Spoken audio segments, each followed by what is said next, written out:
नमस्कार। आज हम संस्कृत व्याकरण के तिङन्त प्रकरण के विषय में पढ़ेंगे। हम अक्सर देखते हैं कि कई प्रतियोगी परीक्षाओं में इस तरह के प्रश्न पूछे जाते हैं कि कोई धातु दिया होगा और उसका रूप लिखने को कहा होगा कि ये बताइए कि उक्त धातु का उक्त वचन में उक्त विभक्ति में क्या रूप हो बनेगा। तो उसके लिए हमें तिङन्त प्रकरण के विषय में जानना बहुत आवश्यक है। तो आइए हम जानते हैं तिङन्त प्रकरण। तिङन्त क्या होता है कि क्रियावाचक प्रकृति को धातु कहते हैं। जैसे भू, स्था, गम, हस इत्यादि ये धातुएं हैं। भू, स्था, गम, हस इत्यादि अन्य भी कई सारी धातुएं हैं। क्री हो गई, खाद हो गई धातु, उसी तरह से हस धातु है। जैसे धातु के 10 लकार होते हैं। संस्कृत भाषा में जो है हमारे 10 लकार प्रयोग किए जाते हैं। तो वो क्या है 10 लकार, आज हम उनका एक धातु के माध्यम से उसके विषय में जानेंगे। जैसे है पहला लकार है लट लकार, लोट लकार। तीसरा है लंग लकार, विधि लिंग लकार। पांचवा लुट लकार। छठा लरिट लकार, लरिंग लकार। आशीर लिंग लकार, लिट लकार, लुंग लकार। आप सब जानते होंगे कि अन्य भाषाओं में जो हैं टेंस या काल वो 3 प्रकार के होते हैं, present, past and future. But जो संस्कृत है उसमें वर्तमान काल, भूतकाल और भविष्य काल, इन तीनों के ही अनेक रूप बना के 10 लकार हैं। तो उसके विषय में आज हम अध्ययन करते हैं। और इसके 2 रूप होते हैं तिङन्त प्रकरण के, परस्मैपद पद, आत्मनेपद। हम परस्मैपद पद विभक्ति का अध्ययन करेंगे, उसके प्रकार का अध्ययन करते हैं। तो आइए हम एक भू धातु के माध्यम से 10 लकारों के विषय में जानेंगे। भू धातु, भू का मतलब होता है होना, होना।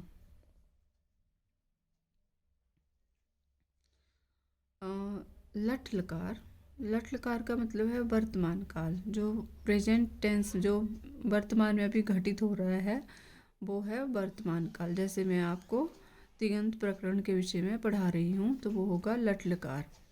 लट लकार का रूप बनेगा भवति, भवतः, भवन्ति। यहाँ पर आएगा एक वचन, एक वचन, द्विवचन, ये है आपका बहुवचन, बहुवचन, ये है प्रथम पुरुष, मध्यम पुरुष और तीसरा आएगा उत्तम पुरुष। ठीक है, तो अब हम इसके बारे में पढ़ते हैं। भू धातु लट लकार, प्रथम पुरुष एक वचन में भवति, भवतः, भवन्ति, भवसि, भवथः, भवथ, भवामि, भवावः, भवामः। ठीक है, इसी तरह इसमें अगर हम हस धातु जोड़ देते हैं तो बनेगा हस्ति, हस्तः, हसन्ति, हससि, हस्थः, हसथ, हसामि, हसावः, हसामा। जितनी भी अन्य धातुएं आएंगी उनके इसी तरह से रूप चलेंगे लट लकार में। अब जैसे उदाहरण है रामः पाठं पठति, राम पाठ को पढ़ता है। तो यहाँ पर है वर्तमान काल, ये उसका उदाहरण है। आइए दूसरा लकार है लिट लकार। लिट लकार का प्रयोग ऐसी घटना का वर्णन करने के लिए होता है जो हमारी आँखों के सामने ना घटी हो और ऐतिहासिक भी हो। जैसे ऐसी घटना जो मतलब आँखों के सामने भी ना घटित हुई, ऐसा भी नहीं बोल सकते कि जो कल हुआ हो हमारे सामने, पिछले कल ऐसा हुआ कि किसी ने किसी को मारा, वो घटना नहीं। जो बहुत पहले ऐतिहासिक भी हो, बहुत पुरानी घटना हो, तो उस घटना के विषय में जब वर्णन किया जाए तो वहाँ आएगा लिट लकार। जैसे यथा रामः रावणं जघान, ये हन धातु से बना है कि राम ने रावण को मारा। तो ये ऐतिहासिक है, बहुत साल पहले हुई है और पास्ट टेंस है, मतलब कि हो चुकी है ये घटना। तो ये है लिट लकार, इसका बनेगा बभूव, बभूवतुः, बभूवुः, बभूविथ, बभूवतुः, बभूव, बभूव, बभूविव, बभूविम। इसी तरह से लुट लकार, तीसरा लकार आया लुट लकार, इसके विषय में हम जानेंगे। भविष्य काल की घटनाओं को व्यक्त करने के लिए लुट लकार का प्रयोग किया जाता है, किंतु यह काल अद्यतन, आज का नहीं होना चाहिए। जैसे ऐसा भी हो सकता है कि मैं आज जाऊंगा या कहीं जाऊंगी, तो वो गलत होगा, वो इसमें नहीं आएगा। कि भविष्य काल की घटनाओं को, जैसे जो घटना अगले कल होनी है, जैसे कि मैं अगले कल अ, अ, शिमला जाऊंगी, तो वो आएगी भविष्य की घटना। जैसे श्व प्रधानमंत्री रूस देशम गंता, कि अगले कल प्रधानमंत्री रूस देश को जाएंगे। इसका रूप बनेगा भविता, भवितारौ, भवितारः, भवितासि, भवितास्थः, भवितास्थ, भवितास्मि, भवितास्वः, भवितास्मः। ठीक है, आइए अब जानते हैं चौथा लकार है लिट लकार। लिट लकार में है कि जो सामान्य भविष्य काल, सामान्य भविष्य काल की घटनाओं को व्यक्त करने के लिए लिट लकार का प्रयोग किया जाता है। कि जैसे यथा सह लेखम लेखिष्यति, वह लेख को लिखेगी।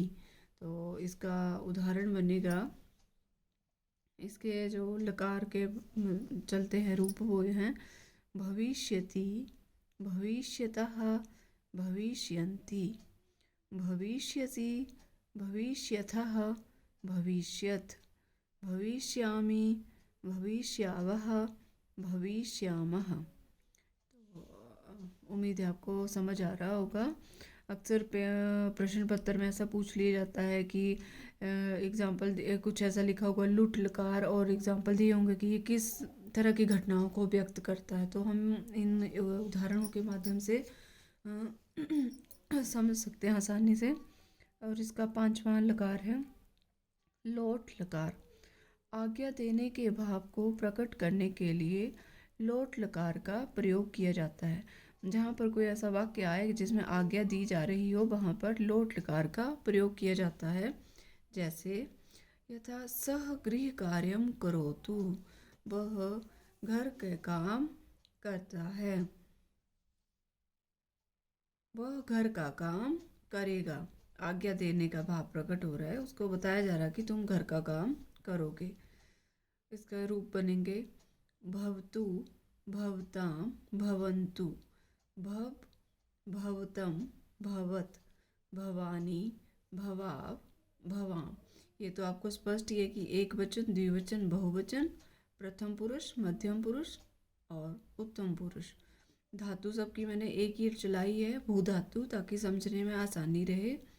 और उदाहरण तो अलग धातु के इसी तरीके से चलेंगे। परस्मैपदी पद की बात करें तो छठा लकार है लेट लकार। लेट लकार छठा लकार है, परंतु ये आजकल वर्तमान इसमें ये लुप्त हो गया है, ये इसका अभाव है, क्योंकि यह वेद में पाया जाता है। परंतु हम फिर भी इसकी परिभाषा समझ लेते हैं। अनेक कालों तथा अनेक मनोभावों को प्रकट करने वाले इस लकार का प्रयोग वेद में ही पाया जाता है। लौकिक संस्कृत में इसका अभाव है। ये वैदिक संस्कृत में प्रयुक्त होता था, परंतु आजकल लौकिक संस्कृत में इसका अभाव है, तो इसका कोई उदाहरण नहीं है। हमारा नेक्स्ट जो छठा लकार है वो आया लंग लकार। लंग लकार की परिभाषा है अनद्यतन भूतकाल की क्रिया को बताने के लिए लंग लकार का प्रयोग किया जाता है। जो अनद्यतन भूतकाल की प्रक्रिया को, अ, जो जैसे थोड़ा ही समय पहले जो घटित हुआ हो उसके विषय में जो घटना बतानी होती है, उसमें ये आता है यथा रामः पाठम अपठत। जैसे राम ने पाठ पढ़ा, रिसेंटली जो किया हो चुका काम थोड़ी देर पहले, उसके लिए।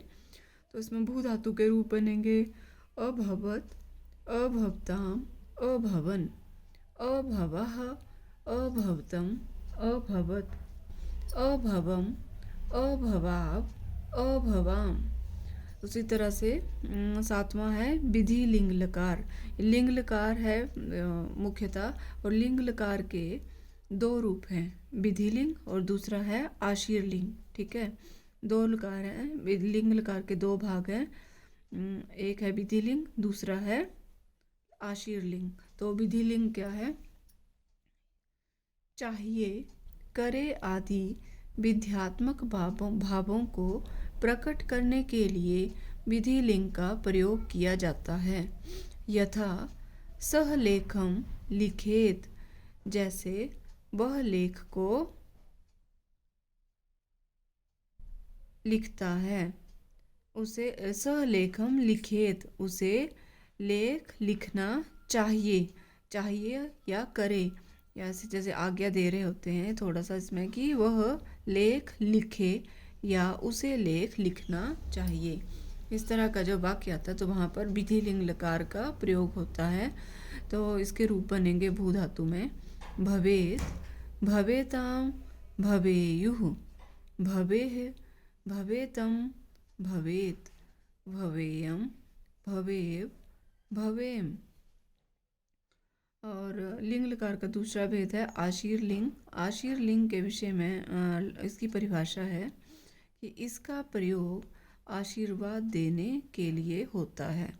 यथा त्वम चिरायु भूयः, कि जैसे तुम चिरायु या दीर्घायु हो। आशीर्वाद देते हैं ना, जब आप मान लो किसी के पैर छूते हैं तो अक्सर ये आशीर्वाद दिया जाता है कि त्वम चिरायु भूयः, तुम दीर्घायु हो या चिरकाल तक जीवित रहो।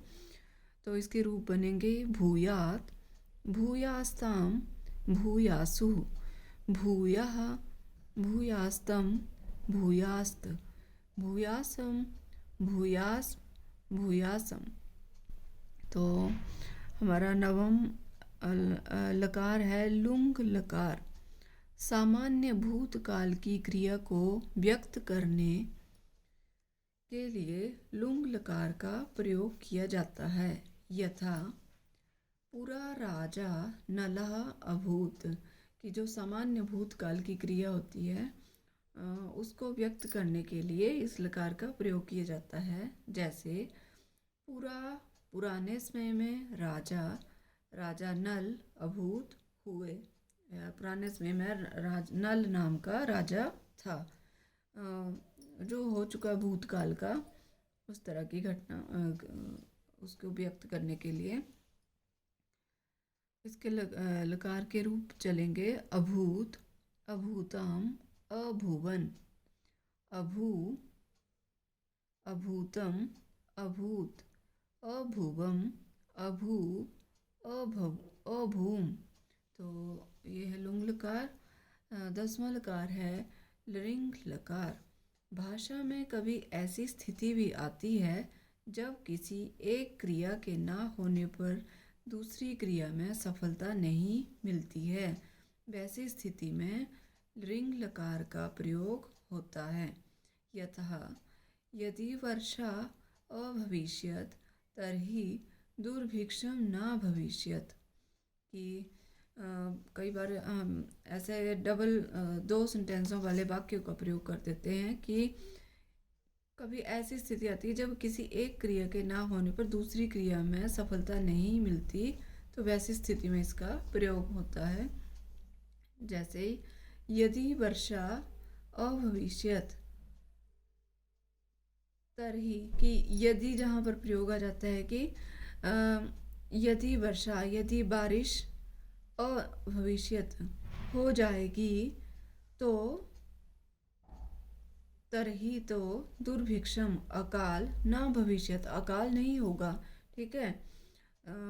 इस तरह के वाक्य जब आते हैं कि यदि, मान लीजिए कोई अन्य उदाहरण देती हूँ कि यदि मोहन आएगा तो सोहन उसके साथ बाजार जाएगा। इस तरह के जब वाक्य आते हैं तो वहाँ पर होगा लिंग लकार और इसके रूप बनेंगे अभविष्यत, अभविष्यताम, अभविष्यन, अभविष्यः, अभविष्यतम, अभविष्यत, अभविष्यम, अभविष्या, अभविष्याम। तो ये कुछ मैंने लकार के ऊपर एक आजकल चला हुआ है प्रश्न पत्रों का, इसमें तो बहुत से आजकल इस तरह के प्रश्न आ रहे हैं, तो मुझे लगा मैं एक छोटा सा वीडियो तैयार करूं। उसके लिए मैंने थोड़ा सा प्रयास किया है। यदि आपको मेरा वीडियो पसंद आता है तो कृपया लाइक, शेयर और सब्सक्राइब करना ना भूलें। धन्यवाद।